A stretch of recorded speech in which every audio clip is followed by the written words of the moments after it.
Ladies and gentlemen, welcome to the last video for the 7-star Gifted Guardians champions. And in this series, this is pretty much the last champion that we have left to cover.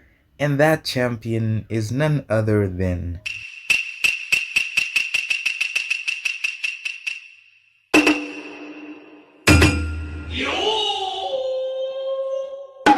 Moondragon. Is one of the more underappreciated champions in the contest, and hopefully with her now being released as a 7-star means that she'll be used a lot more. Because the only thing that some champions need is for them to come out as 7-stars, because if they're 6-stars then that's a lot of investment as well as a lot of catalyst being pumped into them, but as a 7-star they pretty much just come at a rank 4 level. But before we get too much into that, let's actually go over all of her abilities first and then later on discuss why nobody plays her. Crazy dog.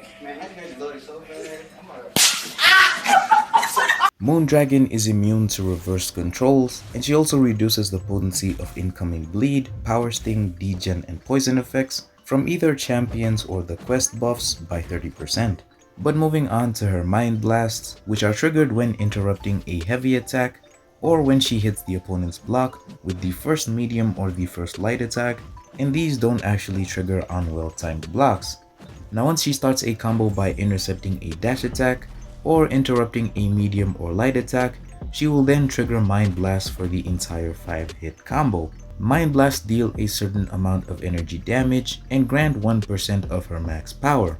But moving on to her psionic charges, and the max stacks of these that she can have is 40. She gains one of these each time she triggers a Mind Blast, and while she's suffering from bleed, power sting, degen, or poison from either a champion or a quest buff, she then gains a psionic charge every 0.75 seconds. Each of her psionic charges grant her a certain amount of critical damage rating, and once she reaches 20 of these psionic charges, she will then purify all of the debuffs on her and enter psionic transcendence for 15 seconds. And for each of these debuffs that have been purified, she will then gain a psionic charge, and upon entering psionic transcendence, she will inflict 5 indefinite energy vulnerability debuffs, reducing energy resistance by a certain amount, and the max stacks of these debuffs is 25. She also inflicts an additional one of these each time she gains a new psionic charge, and once she's in psionic charge, she reduces the potency of incoming bleed, power sting, degen, and poison effects from champions by an additional 50% flat, and her hits will also be unable to be evaded. Her psionic transcendence is paused during the opponent's special attacks and for 2 seconds when a psionic charge is gained. And lastly, all of her energy vulnerability as well as psionic charge stacks will be removed when the psionic transcendence ends. But of course, moving on to her special attacks, the special one. After the final hit, she gains 3 psionic charges and begins channeling to gain up to 6 more. She stops channeling if she performs an attack or if she's struck, and after the final hit, incoming basic attacks will passively miss for 3.1 seconds. But moving on to her special 2. All of the hits will deal a burst of energy damage multiplied by her critical damage multiplier, and psionic transcendence will then be paused during the attack. And last but not least, the special 3.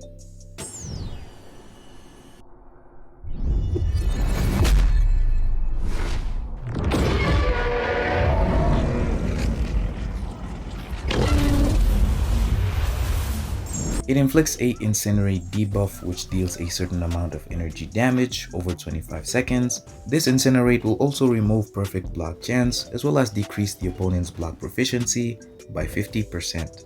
If Psionic Transcendence is active when she launches the attack, she will then inflict a critical Incinerate passive, multiplying the energy damage by her critical damage multiplier. And lastly, her Psionic Transcendence will be paused while the Incinerate is active. But moving on to her pre-fight ability, she starts each quest with one persistent charge, which can be spent in the pre-fight screen while she's in the team. She gains one of these each time she knocks down an opponent, and at the start of the next fight, once she places one of these, the next champion who enters will then gain 3 passive Dragon of the Moon charges, granting immunity to reverse controls, and one of these charges will be removed each time the immunity is triggered. But onto her awakened ability, Her heavy attacks will gain an additional amount of critical rating while she's under a bar of power, and her heavy attacks will also inflict an indefinite energy vulnerability debuff, and if she's punishing a special attack, she will then trigger a Mind Blast instead, and lastly, her special attacks will be passively unblockable. And that is pretty much it for Moondragon's abilities. A lot of damage as well as just a tad bit of utility, with the potency reduction of certain debuffs, as well as her being a good evade counter.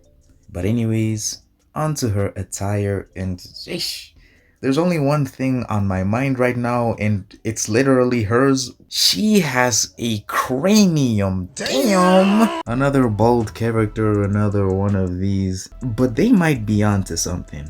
Rather than having to wake up every day and make sure your hair looks good, instead you just wake up, give the head a good old smack, and you're pretty much ready to go. As for her costume though, it's pretty okay. I'm not really that big of a fan of it. It does look clean and sort of does make sense. Why is it sticking out like that? She does have the shoulder pads as well as something there on the chest, which I don't know what that is, but okay. Overall, her costume is clean. It doesn't really stand out compared to the rest, so I'll actually be giving this a 6 or 7 out of 10. But anyways, moving on to the topic of why nobody plays her. Now Moondragon, she pretty much has a similar playstyle to Mantis, or at least in the sense that you pretty much have to get 20 of these certain charges, allowing you to do a certain thing. In Mantis's case, she can put the opponent to sleep, and then she'll be able to launch her special tool to deal a huge amount of damage. And then with Moondragon, you pretty much reach Psionic Transcendence, which allows you to deal much more damage as well as place these energy vulnerability debuffs.